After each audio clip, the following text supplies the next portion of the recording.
আসসালামু আলাইকুম ভিউয়ার্স, আমরা আজকে তথ্য ও যোগাযোগ প্রযুক্তি বা আইসিটি এর প্রথম ক্লাস নিয়ে আলোচনা করব। বন্ধুরা, আমরা জেনেছি যে জাতীয় বিশ্ববিদ্যালয় সম্প্রতি 2024-25 শিক্ষাবর্ষে তথ্য ও যোগাযোগ প্রযুক্তি কোর্সটি চালু করেছে। আমরা এই কোর্সটি হুবহু সিলেবাস আকারে আলোচনা করার চেষ্টা করব। আপনারা প্রথম থেকে শেষ পর্যন্ত আমাদের সঙ্গেই থাকবেন, তাহলে আইসিটি বা তথ্য ও যোগাযোগ প্রযুক্তি কোর্সটি সম্পর্কে আপনাদের কোনো ধরনের কোনো জড়তা বা ভীতি থাকবে না, এবং কারো কাছে কোনো ব্যাচ পড়া লাগবে না বা প্রাইভেট পড়া লাগবে না। শুধুমাত্র ধৈর্য ধরে আমাদের সঙ্গে প্রথম থেকে শেষ পর্যন্ত থাকতে। ভিউয়ার্স, আমরা আজকে প্রথম ক্লাস ইউনিট 1 আলোচনা করব। তো ইউনিট 1 অনেকগুলো টপিকস এখানে আমরা পাবো। আপনারা ধৈর্য সহকারে প্রথম থেকে শেষ পর্যন্ত দেখুন। খুব কঠিন কিছু না, কিন্তু যদি এটাকে অবহেলা করেন তাহলে আপনি এখানে ভালো রেজাল্ট করতে পারবেন। তো বন্ধুরা, আমরা দেখতে পাচ্ছি যে আইসিটি ধারণা এবং এর সাথে সম্পর্কিত পরিভাষার ব্যাখ্যা, এই টপিকসটি। তো আমরা এখন এই টপিকসটা নিয়ে আলোচনা করব। তো দেখুন, আমরা এখানে মূল উপাদান এবং পরিভাষা পাবো। মূলত মূল উপাদান এবং পরিভাষার মধ্যে হার্ডওয়্যারটা আগে আসবে। তো আমরা কম্পিউটারের হার্ডওয়্যার এখন একটু জানার চেষ্টা করব। হার্ডওয়্যার মানে যেগুলো দৃশ্যমান, যেগুলো দেখা যায়, এবং এর শব্দগত অর্থ হচ্ছে শক্ত কিছু আর কি। তো যাই হোক, আমরা হার্ডওয়্যারের যে বিষয়গুলো এখানে দেখতে পাচ্ছি তার মধ্যে দেখুন, কেস ফ্যান আছে, ফ্যানটা লাগে ইঞ্জিন গরম হয়, তো এই জন্য মাদারবোর্ড আমরা দেখতে পাচ্ছি বা এটা নিয়ে আলোচনা করব। সিপিইউ এখানে দেখা যাচ্ছে, এটা ফ্যান আছে, সিপিইউ ফ্যান। তারপরে পাওয়ার সাপ্লাই, অর্থাৎ এটা একটা ভাইটাল জিনিস। তারপরে দেখুন র্যাম দেখা যাচ্ছে, হার্ড ড্রাইভ, তারপরে এনআইসি, তারপরে হচ্ছে সাউন্ড অ্যাডাপ্টার, তারপরে ভিডিও অ্যাডাপ্টার, তারপর এসএসডি কার্ড। তো এগুলো আমরা আস্তে আস্তে সবই জানবো এই হার্ডওয়্যার আলোচনায়। তো ভিউয়ার্স, এরপরে আমরা দেখতে পাবো সফটওয়্যার। তো সফটওয়্যারের ভিতরে আমরা অনেকগুলো টপিকস পাবো। দেখুন সফটওয়্যারে কি কি আছে এখানে। তো মূলত সফটওয়্যারটা কি বন্ধুরা? সফটওয়্যারে বিভিন্ন প্রোগ্রাম সেখানে সেট করা থাকে, এবং এটি আসলে সফটওয়্যার একটি প্রোগ্রাম, এবং এটা অ্যাপ্লিকেশন, নির্দেশাবলী এবং বিভিন্ন কার্যকারিতা কম্পিউটারে প্রদান করে। তো এর কয়েকটা উদাহরণ যদি আমরা যাই তাহলে দেখব যে এটা অপারেটিং সিস্টেম, যেমন অ্যান্ড্রয়েড, তারপর অ্যান্টিভাইরাস প্রোগ্রাম এবং বিভিন্ন অ্যাপ্লিকেশন। তো এটা আমরা মূলত এটা একটা উদাহরণ।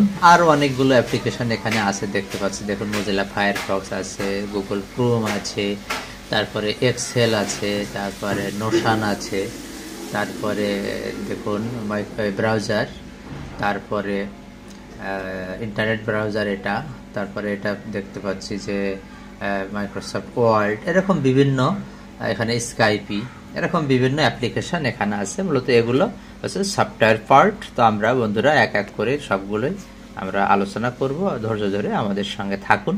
এরপরে আমরা দেখতে পাবো যে কম্পিউটার নেটওয়ার্ক। তো ভিউয়ার্স, অবকাঠামো বা ডিভাইসগুলিকে সংযুক্ত করে এবং তাদের যোগাযোগ এবং ডেটা ভাগ করে দেয়, এটাই হচ্ছে নেটওয়ার্ক। তো যেমন ল্যান আছে, তারপরে অর্থাৎ LAN, ল্যান মানে হচ্ছে লোকাল এরিয়া নেটওয়ার্ক, তারপরে হচ্ছে ওয়াইড এরিয়া নেটওয়ার্ক এবং ওয়্যারলেস নেটওয়ার্ক। তো ভিউয়ার্স, আমরা দেখতে পাচ্ছি আমাদের, দেখুন ডিসপ্লেতে, তো local area network, wide area network এবং ওয়্যারলেস নেটওয়ার্ক।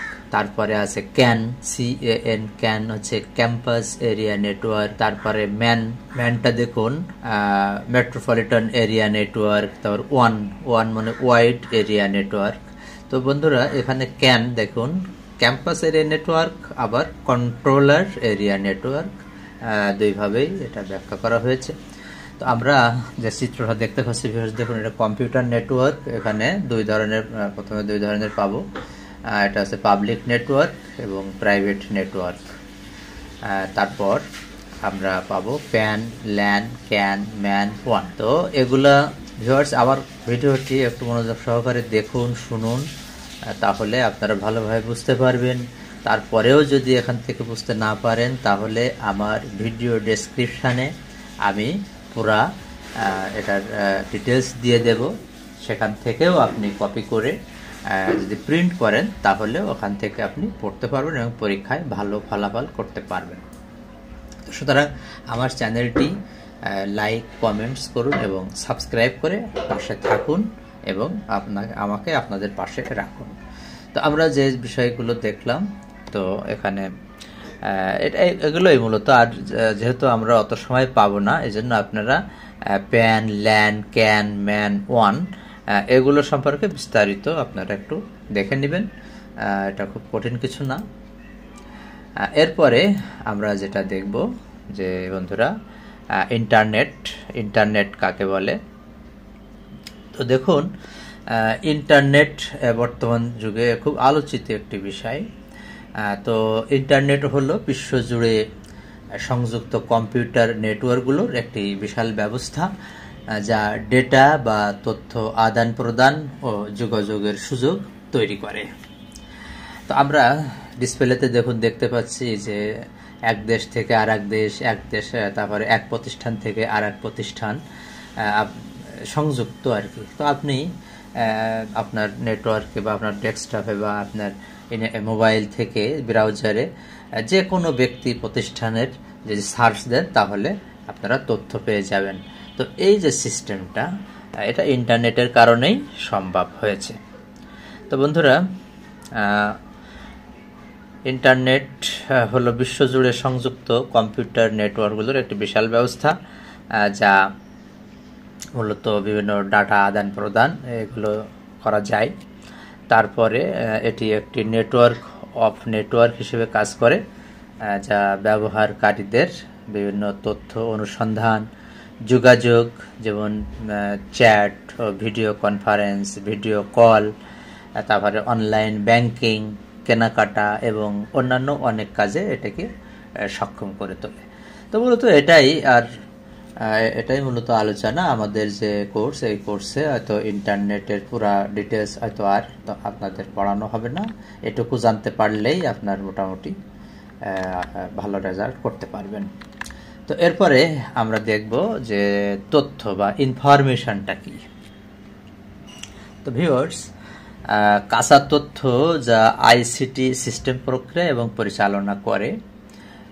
তো এখানে বিট, বাইট এবং গিগাবাইট এইভাবে এটা ব্যাখ্যা করা যায়। তো আমরা জানি যে স্মৃতির একক এগুলো বিট, বাইট। আপনার যারা অ্যান্ড্রয়েড ফোন ব্যবহার করেন তারা এটা ভালো জানবেন, যারা ডাটা কেনেন। 1 জিবিতে হচ্ছে কি গিগাবাইট, বাইট, বিট। তো আমরা এটা সম্পর্কে একটু জানি ভিউয়ার্স। দেখুন, একটি কম্পিউটার সিস্টেমে ডিজিটাল তথ্যের ক্ষুদ্রতম একককে বিট বলবে, আর বাইট হচ্ছে ডিজিটাল তথ্যের একটি ইউনিট, আর গিগাবাইট হচ্ছে 1024 মেগাবাইট এর সমান ডিজিটাল তথ্যের একক। মূলত এটাই হচ্ছে তথ্য। তো আমরা এই তথ্যগুলো যখন কম্পিউটারে সাজিয়ে রাখবো, কম্পিউটারের হার্ড ডিস্কে এটা সংরক্ষণ থাকবে, বা এখন আপনার অনেক বিষয় হয়ে গেছে যে গুগল ড্রাইভে আপনি রাখতে পারবেন, তারপরে মাইক্রোসফট ক্লাউডে রাখতে পারবেন, তারপরে আপনি যদি একটা ওয়েবসাইট চালু করেন সেই ওয়েবসাইটে আপনি রাখতে পারবেন, আপনার গুগল সাইট খুলতে পারবেন, সেখানেও বিভিন্ন তথ্য আপনি রাখতে পারবেন। তবে গুগল আপনাকে 15 জিবি ফ্রি দিবে। এর বেশি যদি আপনি তথ্য রাখতে চান তখন আপনাকে মান্থলি একটা বিল পে করতে হবে। তো মূলত এটাই হচ্ছে আলোচনা। এগুলাই যদি আপনার পরীক্ষায় লিখতে পারেন তাহলেও আপনি ভালো করবেন। এরপরে আমরা দেখতে পাবো যে ক্লাউড কম্পিউটিং। তো ক্লাউড কম্পিউটিং হচ্ছে এটি দ্রুত উদ্ভাবন, নমনীয় সংস্থান এবং স্কেলের অর্থনীতির অফার করার জন্য ইন্টারনেটের মাধ্যমে server, storage, database, networking, software বিশ্লেষণ এবং বুদ্ধিমত্তা সহ কম্পিউটিং পরিষেবা এখানে সরবরাহ করে। তো আমরা ডিসপ্লেতে যেটা দেখতে পাচ্ছি ভিউয়ার্স, দেখুন, ইন্টারনেটের মাধ্যমে যারা ইউজার্স, ব্যবহারকারী, তাদের কম্পিউটিং রিসোর্স যেমন সার্ভার, স্টোরেজ, ডেটাবেস, সফটওয়্যার এবং নেটওয়ার্কিং সার্ভিস এগুলো সরবরাহ করার একটি পদ্ধতি। মূলত এটাই হচ্ছে ক্লাউড কম্পিউটিং। তো ভিউয়ার্স, আমার এই ভিডিও কন্টেন্টটি আপনারা দেখুন, শুনুন, তাহলে আমার বিশ্বাস যে আপনাদের আর বইপত্র পড়া লাগবে না বা এক্সট্রা কোনো স্টাডিও করা লাগবে না। এটা একটু মনোযোগ সহকারে দেখুন, শুনুন এবং প্রয়োজনে নোট ডাউন করে রাখুন, তাহলে আপনি খুব ভালো করেন পরীক্ষাতে। আর যেহেতু আপনাদের স্কুল লেভেল এবং কলেজ লেভেলেও এই কোর্সটি পড়ানো হয়েছে, এজন্য আপনাদের কাছে এটা সহজ মনে হতে পারে, কিন্তু আসলে সহজ মনে করে যদি আপনি এটা ফেলে রাখেন তাহলে কিন্তু টোটালি ভুলে যাবেন। তো আমরা দেখুন ছবিতে দেখতে পাচ্ছি যে ক্লাউড কম্পিউটিং, এখানে মোবাইল ফোন আছে দেখানো হয়েছে, এখানে অ্যাপ্লিকেশনস দেখানো হয়েছে, এখানে ডাটাবেজ আছে, এখানে হাইব্রিড ক্লাউড, তারপরে দেখুন পাবলিক ক্লাউড, প্রাইভেট ক্লাউড, তারপরে সার্ভার, তারপরে স্টোরেজ। এভাবেই মূলত এটা সার্কেল আকারে আলোচনা করা হয়েছে। তো এরপরে আমরা যে আলোচনাটা পাবো সেটা হচ্ছে পেরিফেরাল। তো ভিউয়ার্স, আসলে পেরিফেরালটা কি? পেরিফেরাল দেখুন কম্পিউটারের মূল অংশ, এটা যেমন সিপিইউ ও মেমোরির বাইরে থাকা সহায়ক হার্ডওয়্যার ডিভাইস, যা কম্পিউটারের সাথে বাহ্যিকভাবে সংযুক্ত হয়ে ডেটা ইনপুট, আউটপুট এবং ডেটা সংরক্ষণের কাজ করে। তো এখানে দেখুন আমরা যে পেরিফেরালগুলো দেখতে পাচ্ছি, এখানে দেখুন স্পিকার, এটা পেন ড্রাইভ, এটা প্রিন্টার, এটাও একটা প্রিন্টার, এটাও প্রিন্টার। তারপরে এখানে আমরা দেখতে পাচ্ছি যে এটা ইয়ারফোন বলা যায়। তারপরে এখানে আমরা দেখতে পাচ্ছি স্ক্যানার, তিনটাই স্ক্যানার। তো এগুলো আসলে কম্পিউটারের মূল অংশ না, কম্পিউটারের একটা সহায়ক। কম্পিউটার এখান থেকে তথ্য নেয়, আবার এখান থেকে তথ্য আউটপুটও দেয়। যেমন প্রিন্টারগুলো হচ্ছে আউটপুট ডিভাইস, তারপরে স্ক্যানারগুলো হচ্ছে ইনপুট ডিভাইস, আর এগুলো হচ্ছে বিশেষ করে পেন ড্রাইভে তথ্য সংরক্ষণ করা হয়, এখানে এটাও কম্পিউটার একটা পার্ট। তারপরে হচ্ছে এটা পেন ড্রাইভটা আবার ইনপুট ডিভাইসও বলা যায়, কারণ এখান থেকে তথ্য কম্পিউটারে প্রবেশ করানো যায়, এজন্য এটা ইনপুট ডিভাইস। তারপর দেখুন এটা স্পিকার, এটা আউটপুট ডিভাইস, এখান থেকে সাউন্ড পাওয়া যায়। তারপরে এটা হচ্ছে স্পিকার, এটা হচ্ছে ইনপুট আউটপুট দুটাই বলা যায়, কারণ এখান থেকে কথা শোনা যায় এবং কথা প্রবেশ করানো যায় কম্পিউটারে। তো এভাবেই মূলত আমরা পেরিফেরালগুলো আলোচনা করতে পারি। এরপরে আমরা যে টপিকসটি পাবো ভিউয়ার্স, দেখুন এটা হচ্ছে ডিজিটাল ক্যামেরা। তো ডিজিটাল ক্যামেরা এটাও আমাদের একটা আলোচনার বিষয়। আমরা যে আলোচনায় আছি, যে টপিকসে আছি, আমাদের টপিকসটা হচ্ছে আইসিটি ধারণা এবং এর সাথে সম্পর্কিত বিভিন্ন পরিভাষা। তো এর সাথে বিভিন্ন পরিভাষায় একটা ডিজিটাল ক্যামেরা একটা পরিভাষা। তো এভাবে যদি আপনারা পরীক্ষার খাতায় লেখেন তাহলে আপনারা খুব ভালো করবেন। তো দেখুন এখানে আমরা দেখতে পাচ্ছি ক্যামেরার লেন্স, দেখতে পাচ্ছি বডিতে লেন্স লাগানোর পরে কেমন দেখা যাচ্ছে সেইটা। তারপরে ক্যামেরার ভিতরে আছে সেন্সর, তারপরে এটা ক্যামেরার বডি। এটাই মূলত ক্যামেরা, ডিজিটাল ক্যামেরা। তো আসলে এটা একটি ইলেকট্রনিক যন্ত্র এই ক্যামেরাটি, যা ছবি ও ভিডিও ধারণ করে এবং সেগুলো ডিজিটাল ফরম্যাটে একটি মেমোরি কার্ডে সংরক্ষণ করে। তো মূলত ডিজিটাল ক্যামেরা আপনাদের কাছে খুব পরিচিত একটি জিনিস, আপনাদের মোবাইলে, আপনাদের কাছে বা প্রত্যেকটা মোবাইলে আছে, অ্যান্ড্রয়েড ফোনে আছে। সুতরাং এটা নিয়ে আলোচনার আর কিছু নাই, কারণ আমার চেয়ে আপনারা এটা সম্পর্কে আরও বেশি অভিজ্ঞ। তারপরেও এটা আপনাদের আলোচনায় নিয়ে আসছি। আলোচনা এটা আপনাদের পরীক্ষার জন্য কাজে লাগবে, তো আরও ভালোভাবেই। তো মূলত আসলে আমরা তো অনেক অভিজ্ঞ আর কি, হ্যাঁ, স্টুডেন্টের সহজ মনে করে অনেক কিছু পড়ে, কিন্তু পরীক্ষার খাতায় আমরা ভালো কিছু পাই না।